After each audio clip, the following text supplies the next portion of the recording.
প্রিয় ভাই, আমার সন্তান, তোমরা যাদের বয়স 16 বছর, তুমি আমার ছেলে, আমার সন্তান। আমার প্রথম সন্তানের বয়স 16 বছর, অতএব 16 থেকে নিচে তুমি আমার সন্তান। আমার দ্বিতীয় সন্তানের বয়স 14 বছর, আমার তৃতীয় সন্তানের বয়স 9 বছর, আমার চতুর্থ সন্তানের বয়স 4 বছর। অতএব 16 থেকে নিচে যারা আমার সন্তান, তুমি এর চাইতে বড় যারা আরেকটু, তোমরা আবার ছোট ভাই। আমি তোমার বড় ভাই হিসেবে বললাম, আমি তোমার বাপ হিসেবে বললাম। এমন বিবেক, নারী দেখে, চুরি দেখে অশ্লীলতা করে, উলঙ্গ দৃশ্য দেখে দোস্ত বন্ধ করে দিও না। দিন যেন মরে না যায়, দিল যেন মরে না যায়। চাহিদা পূরণ হবে না। মোবাইলের বাড়ি চাহিদা পূরণ করতে পারে না। রাস্তার নর্তকী চাহিদা পূরণ করতে পারে না, ক্ষতি করে, শরীর নষ্ট করে, নাপাক করে, যৌবনের ক্ষমতা নষ্ট করে, যৌন সক্ষমতা নষ্ট করে। হারাম বীর্যপাতে আমি স্পষ্ট বলি, আমার যুবক, আমার সন্তান, হারাম বীর্যপাতে মানুষের নিয়ন্ত্রণ থাকে না। স্বামী স্ত্রীর মিলনে মানুষের নিয়ন্ত্রণ থাকে, কারণ ও তো আমার স্ত্রী, বিবাহিত। একদিনে শেষ করলে তো জরুরি না, বুঝেন নাই? কারণ আমি তো জানি আমার বিবি, কিন্তু অসভ্য চরিত্রহীন, ওর কোনো নিয়ন্ত্রণ থাকে না, বুঝেন নাই? ওর কোনো নিয়ন্ত্রণ থাকে না। এই জন্য সে তার বীর্যপাত, যৌন চাহিদা পূরণের ক্ষেত্রে কোনো নিয়ন্ত্রণ বুঝে না, সিস্টেম বুঝে না। এই জন্য কখনো হাত, কখনো নাপাক লজ্জাস্থান, কখনো অস্থির ছবি, কখনো উলঙ্গ দৃশ্য, কোনো বেহায়া নারী, কোনো অসৎ বন্ধুর হারাম সম্পর্ক, কোনো না কোনো ভাবে নিজের যৌন চাহিদা নষ্ট করে ফেলে। একদিন অসল, অপদার্থ, অকর্মণ্য একটা দুর্ভাগ্য বদনসিব সন্তান হয়ে দুঃখে দুঃখে মরে। যদি কারো বিশ্বাস না হয়, আমার সাথে চলো। আমার কাছে অনেক ছেলের হোয়াটসঅ্যাপে ভয়েস রেকর্ড আছে, অনেক যুবকের সাথে আমার কথা আছে, সম্পর্ক আছে। তোমার কাছে জীবনও কইতো না, ও যে হাফ প্যান্ট তোমাদের কইতো গুনাহরে শেষ করে গেছে। উলঙ্গ ছবি দেখতে দেখতে, নর্তকী দেখতে দেখতে, হারাম দৃশ্য দেখতে দেখতে, বাহ্যিকভাবে দেখতে তো মনে হয় চুল আশ্রাইছে, ফ্যান ফিনছে, পাউডার লাগাইছে, কথাবার্তা কইতেছে, হাসতেছে, কিন্তু শারীরিক সক্ষমতা নাই, অচল হয়ে গেছে, অপদার্থ হয়ে গেছে। দুঃখে দুঃখে মরবে, দুঃখে দুঃখে মরছে। আল্লাহর কসম, রব্বে কাবার কসম করে বল, আমি তোমার বাপ, তুই আমার সন্তান হয়ে বল।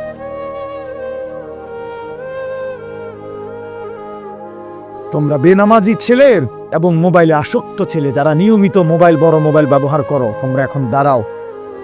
আমি একজন ডাক্তার আনি, একজন ইনসাফগার, বিবেক সম্পন্ন একজন ডাক্তার এসে বলুক যে 16 বছরের ছেলের চেহারা এত সাফা ভিতরে থাকার কথা নেই। 18 বছরের কোন ছেলের চেহারা এত শুকনা, এত দুর্বল হওয়ার কথা না, বুঝেন না? এমনি কথাটা চলেন আমি দেখাই, তোমরা দাঁড়াও। আলহামদুলিল্লাহ, আমি আমার বিষয়ের উপরে সারাদিন রাত কাজ করি। এই কিশোর নওজোয়ান মিয়া আমার দিবা নিশির মেহনত, শুধু ওয়াজ করি এটা না, দিবা নিশি মেহনত করুন, ফিকির করুন আর কি করা যায়। এই জন্য তুমি বলো, চলো আমরা দেখাই।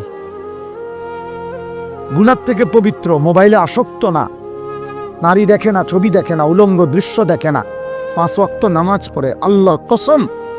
চলো আমরা এমন 100 যুবক, এমন 100 কিশোর, তাকেও এক পাশে দাঁড় করাই, তোমারও এক পাশে দাঁড় করাই।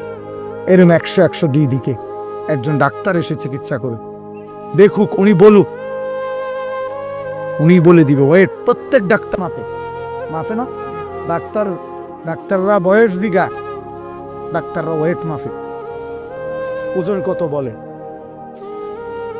চলো, অনেক শিশু বিশেষজ্ঞ ডাক্তারের প্রেসক্রিপশনের পিছনে লেখা আছে কত মাসে কতটুকু ওজন থাকা উচিত, এখান দিয়ে লেখা থাকে বয়সের হারে ওজন কি, নাহলে ওজন মাফে কেন? অধিকাংশ ডাক্তারদের চেম্বারে ঢুকলেই কি আছে, ওয়েট মাফার কি আছে, মেশিন আছে। কেন? কি করতেছো বাপ, কি করছো? দাঁড়াও, তাহলে আমরা দাঁড় করাই তোমাগরে। তোমাদের বাবারা তোমাদেরকে দেখুক, তোমাদের সমাজ তোমাদেরকে দেখুক যে গুনাহ তোমাদের চেহারা কি কালো বানাইছে। বেনামাজি জীবন তোমাদেরকে কি পরিমাণ বিভৎস চেহারা বানাইছে।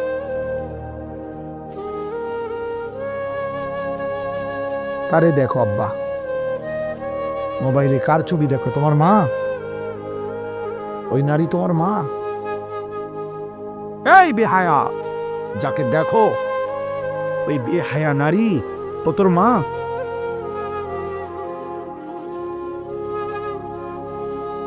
একটা অসভ্য যুবক কল্পনা করে না ফরমান, তোর মাকে যদি কেউ এমন দেখে, তোর বোনকে যদি কেউ এমন দেখে, তোর বিবাহিত স্ত্রীকে যদি কেউ এমন দেখে, তোর কন্যাকে যদি এমন কেউ দেখে, তোর ফুফিকে যদি কেউ এমন দেখে, তোর খালাকে যদি কেউ এমন দেখে, আল্লাহর কসম, এটা নবীজি সাল্লাল্লাহু আলাইহি সাল্লাম হাদিসে, নবীজি, আমি এটা নিজের থেকে বলি নাই, নবী এক যুবককে এটা বলছে। নবীজির জামানায় এক যুবক নবীজির কাছে জিনার বেবিচারের অনুমতি চাইছিল। ইজান লি বিজিনা, হাদিসের সব এই কিতাব আমার গাড়িতে আছে, ওয়ালা তাকরাবুজ জিনা, এই নামে আমার কাছে একটা কিতাব আছে মোটা, ও কিতাবে আছে। যুবক বলছি, ইয়া রাসূলুল্লাহ, আমাকে জিনার বেবিচারের লজ্জাস্থানের হারাম ব্যবহারের অনুমতি দেন।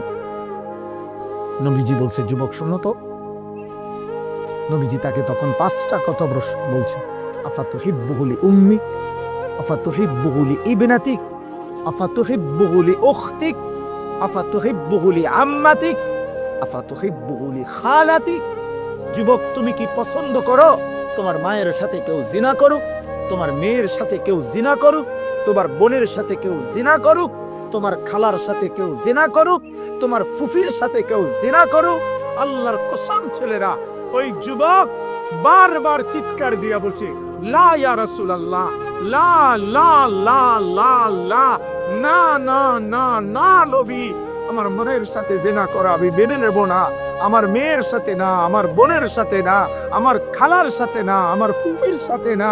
আল্লাহর নবী বললেন, ওয়ালান নাসু লা ইউহিব্বুনাহু লিউম্মাহাতিহিম ওয়া বানাতিহিম ওয়া খালাতিহিম ওয়া আম্মাতিহিম ওয়া আখাওয়াতিহিম। তাহলে যুবক, কোনো মানুষও চায় না তার মায়ের সাথে কেউ জিনা করুক, তার মেয়ের সাথে কেউ জিনা করুক, তার বোনের সাথে কেউ জিনা করুক, তার ফুফুর সাথে কেউ জিনা করুক, তার খালার সাথে কেউ জিনা করুক। এই নাফরমান যুবক, তুমি যার সাথে জিনা করতে চাচ্ছ, যার উলঙ্গ ছবি দেখছো, সে তো কারো মা, সে তো কারো বোন, সে তো কারো স্ত্রী, সে তো কারো খালা, সে তো কারো ফুফি। ওই মানুষটা তো তোকে মেনে নিবে না রে বাপ।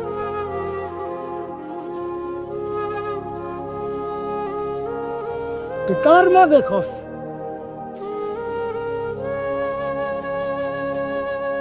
কার মতো চেহারা বানাইছো তুমি? বেনামাজি ছেলেরা দাঁড়াও, দাঁড়া বেটা, দেখি তোদেরকে বেটা। ইনসান এটাকে বলে?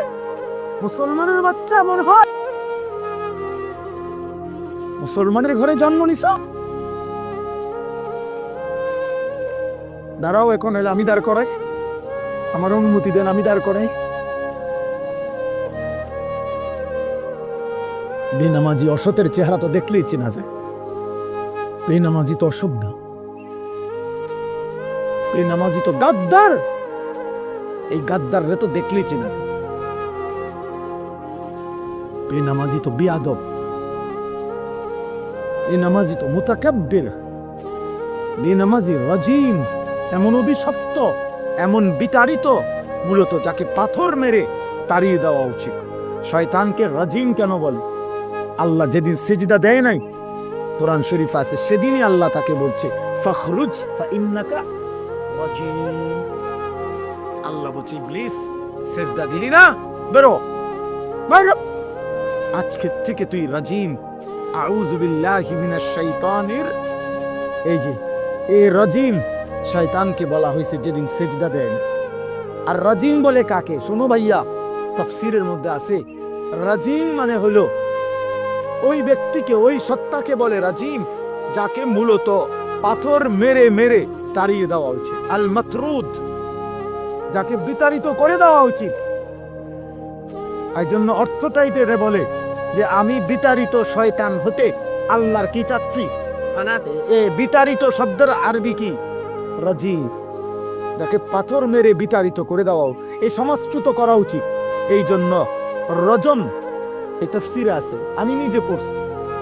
এই জন্য ইসলামী শরীয়তে কোন পুরুষ, বিবাহিত পুরুষ যদি স্ত্রীকে বাদ দিয়ে অন্য মহিলার সাথে জিনা করে, তার শাস্তি হলো রজম, পাথর মেরে হত্যা করা। কোন মহিলা যদি বিবাহিত, সে যদি নিজের স্বামী ব্যতীত অন্য কোন পুরুষের সাথে জিনা করে, তার শাস্তি হলো তাকে পাথর মেরে মেরে হত্যা করা। এইটাকে বলে রজম। রজম এটাকে কি বলে? এইটা যে শব্দ রাজিম, ওই একই শব্দ। বুঝছেন আব্বা? এইটা আল্লাহ পাক ওই দিন বলছে যেদিন সেজদা দেয়নি, যেদিন সে সেজদা দেয়নি, এদিন আল্লাহ তাকে বলছে ফাইন্নাকা রাজিম। এজন্য প্রত্যেক বছর এই সেজদাবিহীন নাফরমান শয়তান মুমিনের, ইমানদারের, এত ঘৃণিত মুমিন প্রতি বছর 8 লাখ টাকা খরচ কইরা, 7 লাখ টাকা খরচ কইরা, জীবনের সম্পদ জমাইয়া, কলিজার সবটুকু ঘৃণা নিয়া হজ্জের সফরে টানা 3 দিন এই অভিশপ্ত শয়তানদের পাথর মারে। ওই যে রাজিম, যে ওদের মূলত কি রাজিম, যে এই জন্য পাথর মারে।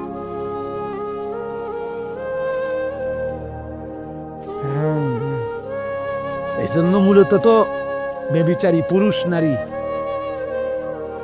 বিবাহিত পরে পাথর মেরে হত্যা করার বিধান শুনি। এবং আল্লাহ বলছে সাবধান, জিনার শাস্তি, বেবিচারের শাস্তি প্রয়োগ করতে গিয়ে 2টা কথা আল্লাহ কঠোরভাবে বলছে কোরআনে। 1 নাম্বার হলো ওয়ালা তাখুজকুম বিহিমা রাফাতুন ফি দীনিল্লাহ। আল্লাহ বলছে সাবধান, বেবিচারের শাস্তি প্রয়োগ করতে গিয়ে তোমাদের কারো অন্তরে যেন কোনো দয়া, মায়া, অনুকম্পা না আসে। আহালাত দেখাইও না, আহালাত দেখাইও না, অসভ্য ফুতরে ঠিক করো আগে, এনে ফেক নাই দেখাইও। আল্লাহ নিজে বলছে আমি আরহামুর রাহিমিন, আমি বলছি শাস্তি দিতে। আমার নবী রাহমাতুল আলামিন, নবীজি রাহমাতুল আলামিন কিনা? কথা বলে না কেন? সেই নবী সাল্লাল্লাহু আলাইহি সাল্লাম তার হায়াতে মদিনার জমিনে তিনি নিজ অনুমতিতে সাহাবায়ে কেরামের মাধ্যমে ব্যভিচারী পুরুষকে পাথর মারাইয়া হত্যা করাইছেন, ব্যভিচারী নারীকে পাথর মারিয়ে হত্যা করেছেন, মাইজ ইবনে মালিক আসলামীকে পাথর মেরে হত্যা করাইছেন, গামেদিয়া গোত্রের একজন নারীকে, ইমরাআতে গামেদিয়াকে পাথর